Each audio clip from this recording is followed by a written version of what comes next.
Okay, so our next speaker is Dr. Marianne Smith from Citrus College in California, where all the fires were going this summer, and she partners with other colleges and organizations running an REU and other programs, and has a lot of insight into the issues that students face, working with these students, and how we actually select our students.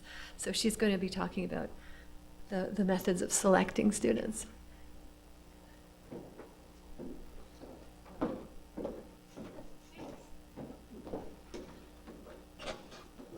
Good morning.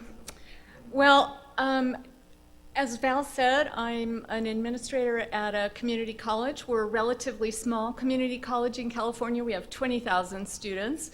About 25% of those students are in STEM. And I think that there's no more important place in California than the community colleges. We serve 2.5 million students, and it's a real starting point. And I believe wholeheartedly that our students have a place in your REUs.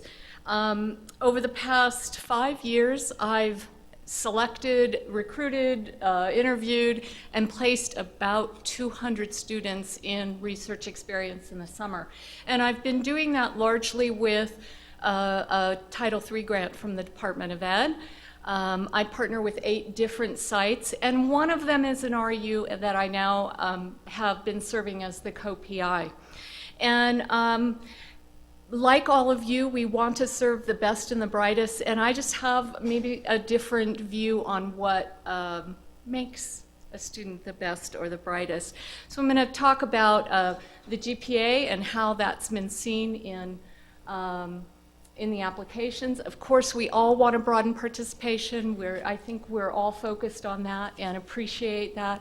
That's Crystal, one of our students. She's in Thailand right now doing some research. What we know from the data is that there has been an increase in participation on minorities and women especially, and we don't dispute that. But when we look at some of the evaluations, we see that about 70% of students going into REUs already have had research experience, either by being in a lab in their school or having participated in an earlier REU. We see that about 64% have senior standing. This is particularly concerning to me because we know in California that we lose about 60% of STEM majors, or those students who are intending to major in STEM, by the end of their sophomore year. So if we're waiting until their senior year to put them into a summer research experience, it's too late. We also know, by the way, that nationwide, fewer than 20% of students are in their senior year, and so we really are looking at a very small pool when we choose from that group. We also know that about 60% of the students, and this is from I think about a 2010 evaluation of NSF REUs, about 60% actually attended a research university. So we weren't seeing a robust recruitment at schools that don't have research opportunities. We know that's growing. But the other thing that we see is that there's this emphasis on GPA, a GPA of 3.0 or above. I believe that we actually, if we break it down, about 43% of the students had a GPA above 3.7, fully 85% above the 3.0 levels. So we see that in the applications, right? Everybody says they must have a GPA of 3.0 or above, 3.3, and even in some of our listservs, our recommendations for selecting or sifting through those volumes of applications, you'll often see recommendations will shorten your list of applicants by having a minimum GPA threshold. I think it's important, and I'm a social scientist, but I think it's important for us to look at what impacts GPA and why you might be seeing lower GPAs and how to think about them. We know that pre-college preparation is a big indicator. A lot of our underrepresented students go to segregated schools. They're tracked in less rigorous coursework. You'll see underrepresented minorities having fewer AP classes or IB classes, and so they're taking physics for their very first time when they come to college. They struggle. Often, it's a product of the ecosystem. They're in really underfunded schools, and they have some of the least capable teachers or the least experienced teachers. All of these issues really impact their GPA when they get to college. It certainly is not an indicator of their intellectual ability. We also know that family social support is a big influence on GPA. I put Stacy up in the picture because Stacy's been effectively moved out of her house into a garage apartment because her father really wants her to be at work and not in school. She just returned from 10 weeks of a summer research at Harvard, so she's doing quite well. But she is definitely a student that I can relate some of this research to. Students' perception of how their family cares and values their schooling impacts GPA. There's a statistically significant effect there. We know that when they don't feel that their families are supportive of their intellectual pursuits, that their GPA suffers. And we see, especially for young women, that when their family is supportive, that their performance improves, their GPA performance improves. We also know that economic resources impact GPA. Students who live with their parents, and usually that's an affordability issue, are 41% less likely to persist than classmates who live on campus. These students are commuting, they're on the bus, they're walking, they're spending a lot of time on household chores and family commitments versus being in a dorm or a campus apartment where they're really focused on school. Low-income students are much more likely, I know this is all very intuitive, but they're much more likely to be working, and so their GPA suffers. At my school, we see fully 75% of the students, of the low-income students, working 30 or more hours a week while trying to go to school. That they even get through their classes sometimes is quite impressive. Again, a statistically significant negative effect on student performance when you're working during the term. So the last one that I like to bring in, although there are other issues that affect GPA, is the transfer slump. So if you're looking at students who have just left the community college and they're transferring into a four-year school, we know that there's this effect of the transfer slump. Their GPA is going to decline that first semester. It takes time to bring it back up. And if we're holding students to a higher GPA, we may not recruit the very students that we're looking for. We know that there are set, and I'm not going to read through it because I know we're running late, right? Am I good? Okay. So we know if students transfer before they complete an associate's degree, they often struggle even more in that first semester. We know that when they're coming from an urban community college, there's a more pronounced transfer slump, and that when they go to a more selective institution, they suffer a little bit more in that first semester. And we're looking at the Cal State versus the UC here, and you can see there's a good difference in GPA. Our students that we transfer to Berkeley really struggle the first semester, and it takes them time to bring that up.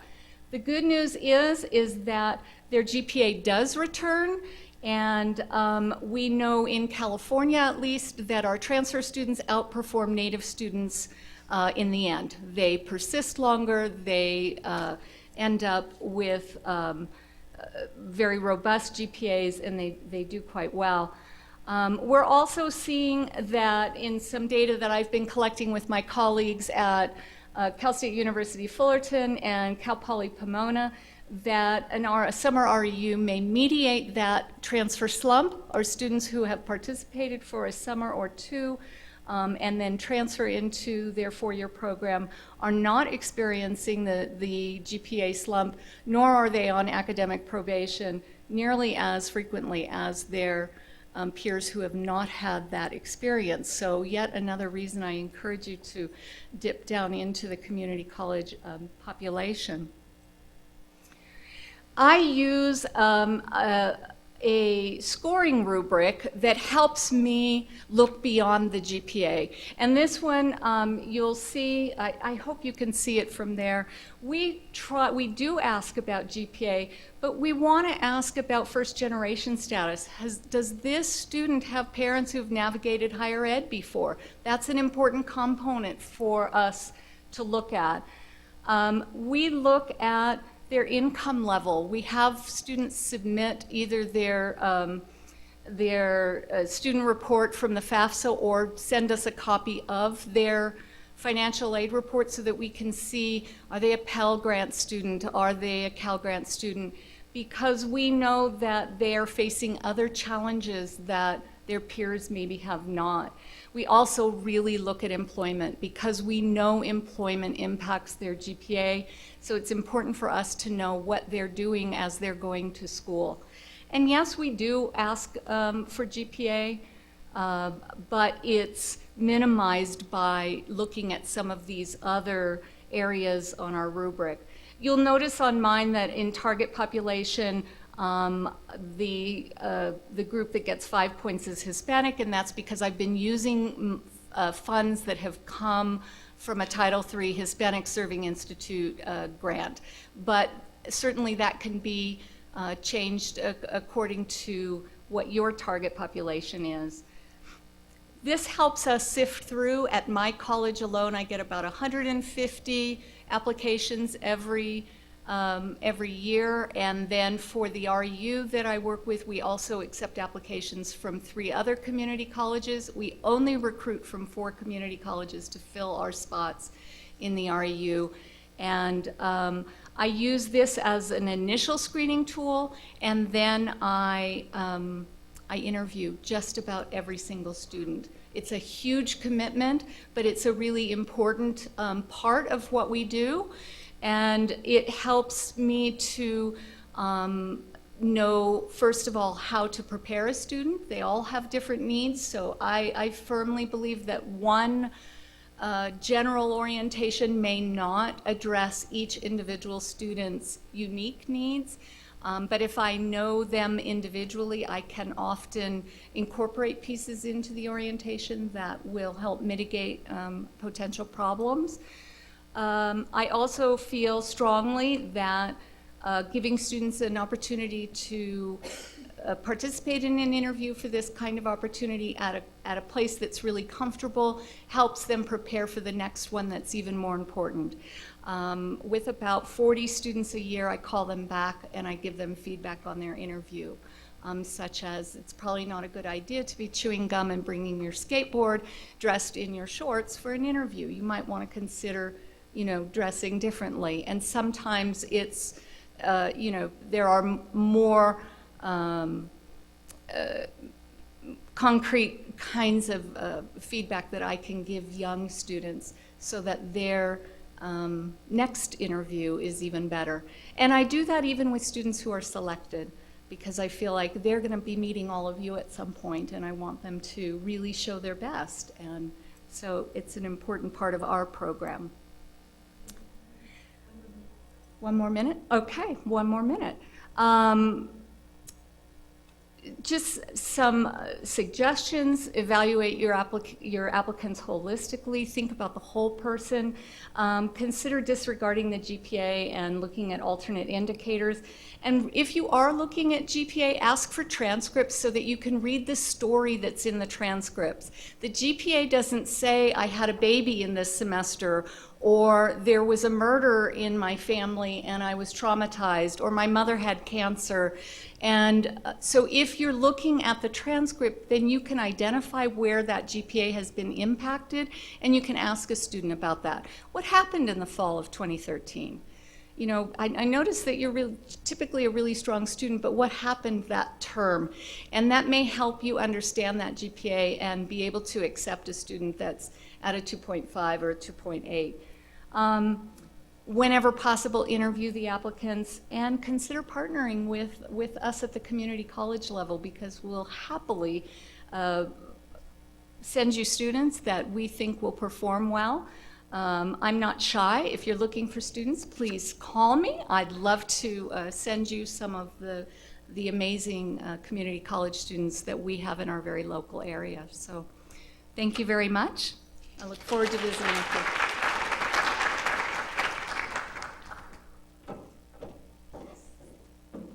Can I ask a question? Sure. Great presentation, Marianne.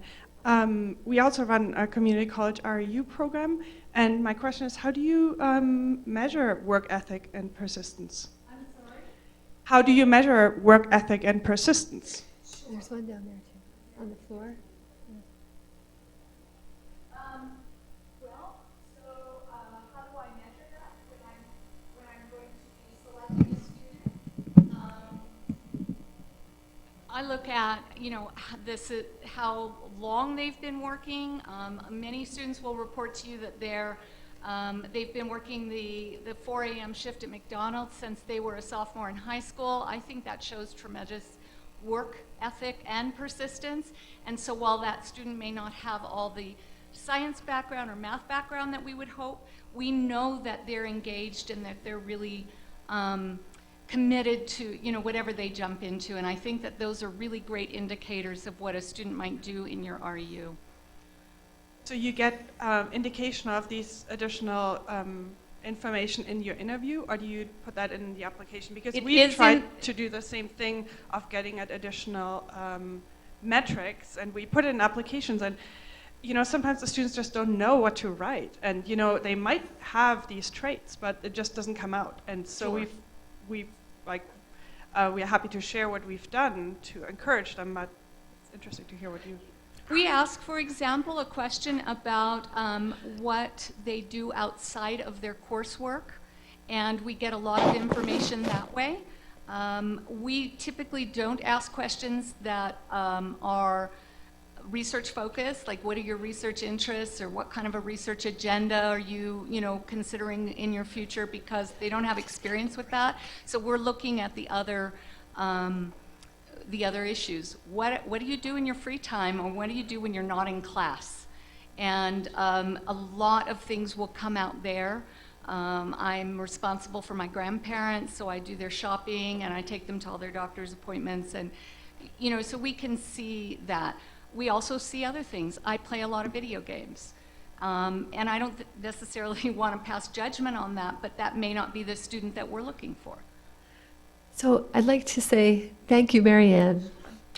And yeah.